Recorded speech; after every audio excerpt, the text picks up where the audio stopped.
오늘은 선수들의 에피소드가 아닌 현대 축구의 흐름을 이끄는 한 감독의 전술적 특징을 알아볼까 해요. 과연 어떤 감독이 현대 축구의 트렌드를 이끌며 어떤 전술적 특징을 가지고 있을까요?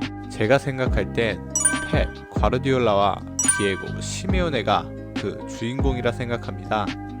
과르디올라는 공을 소유한 축구를, 시메오네는 공간적 활용을 통해서 말이죠. 오늘은 먼저 펩 과르디올라에 대해 알아보겠습니다. 많은 분들이 과르디올라의 축구를 떠올리실 때 티키타카나 폴스9 혹은 라볼피아나와 같은 형태를 가장 많이 떠올리실 것 같아요. 하지만 저는 과르디올라 축구의 핵심은 이것보다도 포지션 플레이에 있다고 생각합니다. 포지션 플레이란 간단히 말하자면 각 선수의 위치를 통제하여 여러 시스템적 우위를 가져가는 것을 말합니다. 그리고 각 시스템적 우위에서 발생하는 작은 확률을 토대로 전체 확률의 크기를 확보하는 것이 펩 과르디올라의 축구라고 생각하고요. 그렇다면 과연 포지션 플레이를 통해 얻는 시스템적 우위에는 어떤 것이 있을까요? 그것에는 크게 세 가지 요소가 있다고 합니다. 수적 우위, 질적 우위, 그리고 공간적 우위가 그것이죠. 과르디올라의 포지션 플레이에서 기본 원칙은 수직선상에 2명 이상이 위치하지 않으며 수평선상에 3명 이상이 위치하지 않는 것을 토대로 시작합니다. 이것이 전제되어야만 위에서 얘기한 세 가지 우위가 확보되기 때문이죠. 먼저 수적 우위란 어떤 것일까요? 쉽게 말해 노마크인 선수를 만드는 것입니다. 공을 가지고 있는 특정 선수가 필요 이상의 상대 선수를 강요하고 탈압박을 통해 자유로워진 우리 선수를 찾아 공격을 전개해가는 거죠. 이 자체로 경기에 주도권을 가져올 수 있는 것이고요. 하지만 상대 선수도 프로인데 누군가를 쉽게 자유롭게 만들어줄 리가 없겠죠.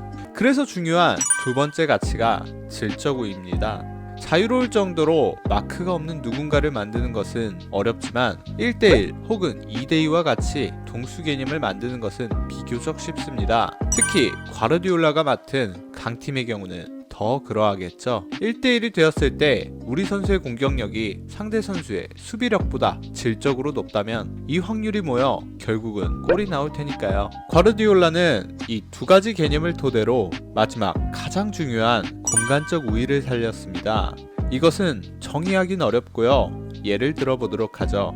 당시 바르샤의 가장 큰 장점은 무엇이었을까요? 저는 중원에 위치한 미친 재능들이었다고 생각합니다. 그리고 과르디올라는 이 재능들을 부각시켜야 했고요. 그래서 나온 개념이 메시를 활용한 가짜 공격수라고 생각합니다. 4-3-3의 형태에서 전방 공격수 2명은 풀백과 센터백 사이에 위치하게 됩니다. 그리고 풀백은 위치를 올려 상대방의 윙어를 끌어들이게 되고 다음으로 메시는 중원으로 내려가게 되는 거죠. 이 경우 센터백은 메시를 커버할 수 없습니다. 메시를 체크하러 가면 두 공격수가 바로 침투해버리고 골로 연결해버리는 것이죠. 최근에 많이 나오는 케인과 손흥민의 연계 플레이처럼 말입니다. 그 결과 중원에서 자유로워진 메시를 통해 수적, 질적 우위를 확보하게 되고 자연스럽게 공간적 우위까지 얻게 되는 것입니다. 물론 윙어가 안쪽으로 들어와 중원을 강화할 수는 있지만 그렇게 되면 높은 위치에 풀백이 노마크가 되고 쉽게 우위를 점하게 되겠죠.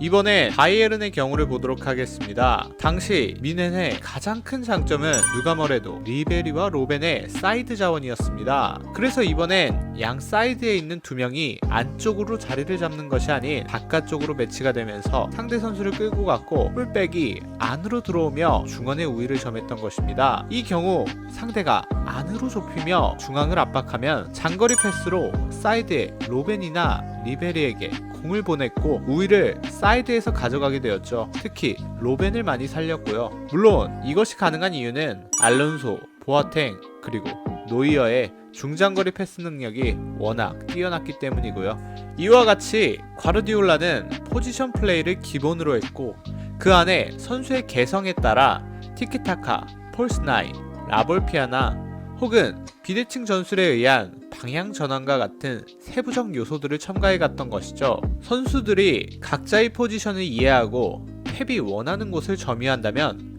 패스 전개 시 삼각형 대형과 다이아몬드 대형은 자연스럽게 만들어지는 것이고요. 다시 말해 삼각형 대형을 만들기 위해 선수들이 움직이는 것이 아니라 각자의 포지션을 점유하게 되면 자연스럽게 삼각형 대형이 만들어지는 것이라고 말하고 싶네요. 옛날에 이런 말이 있었잖아요. 이니에스타는 공을 받기 전에 주변을 한번 훑어본다고요. 저는 이 말이 조금은 잘못 번역되었다고 생각하는데요. 이니에스타는 주변 동료의 위치를 아예 모르는 0의 상태에서 100의 상태로 끌어올린 것이 아니고요. 이미 80의 상태를 예상하고 있다가 100의 상태로 간 것이라 생각해요. 고개를 든 행위는 확인의 과정이 아닌 확신의 과정이었다는 것이죠.